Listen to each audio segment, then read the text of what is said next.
பாண்டியன் சொல்றாரு, அன்பு பாசமெல்லாம் ரெண்டு பக்கமும் இருக்கணும் கோமதி. ஒரு பக்கம் பாசமும் இன்னொரு பக்கம் வெறுப்பும் இருந்துச்சுன்னா நம்மளால எதுவுமே செய்ய முடியாது கோமதி. உங்க அம்மாவுக்கு உடம்பு சரியில்லாதப்ப நீ போய் பார்த்த. கதிரை பாக்குறதுக்கு உங்க அம்மா வந்தாங்க. அதே மாதிரி பழனியோட நிச்சயதார்த்தத்துக்கு வரணும்னு நினைச்சா அவங்க வரலாமே. அப்படியே அவங்க வந்தா கூட ஏன் வந்தீங்க, எதுக்கு வந்தீங்கன்னு யாருமே கேட்க போறதில்ல. எனக்கு தெரிஞ்சு எப்படி கூப்பிட்டாலும் உன் அண்ணங்க வரமாட்டாங்க. நீங்க தான் அகராதி பிடிச்சவங்களாச்சே. இலை, ரொம்ப யோசிக்காதடா பழனி.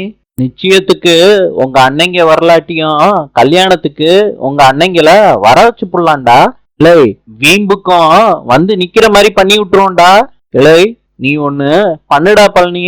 உங்க அம்மாவை வர சொல்லு. நாங்க எல்லாரும் சேர்ந்து கூப்பிட்டோம்னு சொல்லணும். நிச்சயத்துக்கு வந்தா நாங்க எல்லாரும் சந்தோஷப்படுவோம்னு சேர்த்து சொல்லுடா. மச்சான், ஆத்தா வருவாங்களா மச்சான்? இல்லே பழனி, நீ போய் சொல்லுல, அவங்க வருவாங்க. அதுக்கப்புறம் என்ன பண்ணணும்னு உங்க அம்மாவுக்கே தெரியும்டா. கோமதி சொல்றாங்க, அதான் அவரே சொல்லிட்டாரே, போய் சொல்லுடா பழனி. கோமதியும் மாப்பிள்ளையும் கூப்பிட்டாங்கன்னு ஆத்தா கிட்ட போய் சொல்லுடா. பழனி சொல்றாரு, சரிக்கா சொல்றேன். பழனி அவங்க அம்மாவை கூப்பிட போறாரு. உங்க அம்மா கிட்ட எல்லா விஷயத்தையும் சொல்லி கூப்பிடுறாரு பழனி. பழனியோட அம்மா சொல்றாங்க, நான் நிச்சயமா உன்னோட நிச்சயதார்த்தத்துக்கு வர்றேன்டா அப்படின்னு சொல்றாங்க. இப்ப முத்துவேலும் சக்திவேலும் வந்துடுறாங்க. பழனிய ரெண்டு பேரும் திட்டுறாங்க. பழனியோட அம்மா பழனிக்கு செயினை போட்டு விடுறாங்க. இத பார்த்த முத்துவேலும் சக்திவேலும் ரொம்ப ஆத்திரப்படுறாங்க அவங்க அம்மா மேல. கோமதி நல்லபடியா நிச்சயதார்த்தம் முடியணும்னு சாமியை கும்பிடுறாங்க. எல்லாரும் சாமியை கும்பிடுறாங்க. பழனிக்கு 3 பேரும் மேக்கப் பண்ணி விடுறாங்க. ராஜி நக்கல் பண்ணிட்டு போறாங்க பழனிய பார்த்து. எல்லாரும் நிச்சயதார்த்தத்துக்கு கிளம்பி போறாங்க. பழனியோட அம்மா சொல்றாங்க, நான் போகணும்னு.